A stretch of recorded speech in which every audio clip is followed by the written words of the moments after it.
একটা লোক নির্জন রাস্তায় রাতের বেলা হাঁটতে হাঁটতে যাচ্ছেন।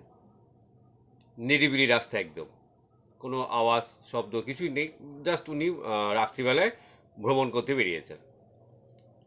হঠাৎ ওনার কানে এলো কিছু বাচ্চার কান্নার আওয়াজ। যাক, উনি এদিক ওদিকে তাকিয়ে ব্যাপারটা অনুধাবন করার চেষ্টা করতে লাগলেন যে বাচ্চাগুলোর আওয়াজ কোনখান থেকে আসছে।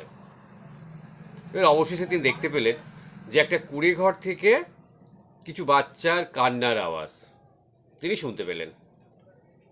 এবার যথারীতি সেই কান্নাকে অনুসরণ করে তিনি এগিয়ে দেখলেন একটা কুঁড়ে ঘরের মধ্যে কতগুলো বাচ্চা কান্নাকাটি করছে আর তার মা ভাত রান্না করছে।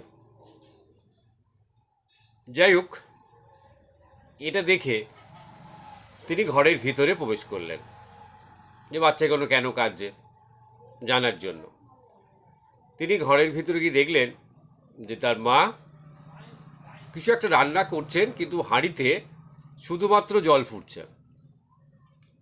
এবার এটা দেখে সেই লোকটা তার মাকে জিজ্ঞাসা করছে, আচ্ছা আপনি এই শুধুমাত্র জল ফুটাচ্ছেন কেন?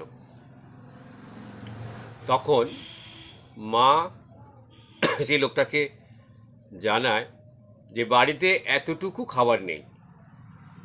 বাচ্চাগুলো তার মাকে বিশ্বাস করেছে এবং এটা বিশ্বাস করছে যে তার মা ওদের জন্য, মানে আমি ওদের জন্য ভাত রান্না করছে। তো লোকটা তখন বলছে, তো আপনি তো শুধু জল ফোটাচ্ছেন। তো এই প্রশ্নের উত্তরে মা তখন বলে যে ওরা আমার উপর বিশ্বাস করছে তো যে আমি ওদের জন্য ভাত রান্না করছি। ওরা এটা ভেবে ভেবে কান্নাকাটি করতে করতে আস্তে আস্তে ঘুমিয়ে পড়বে,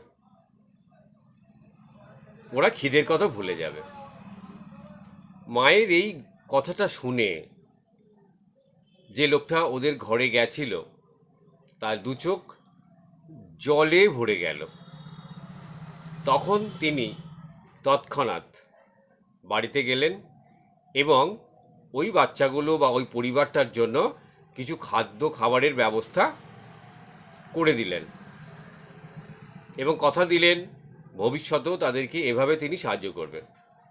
এখন প্রশ্ন হলো, আমি এই যে মহান ব্যক্তিটার কথা বললাম, তোমাকে বলতে হবে বা তোমাদের বলতে হবে আমি কোন মহান ব্যক্তির কথাটা বা গল্পটা বললাম।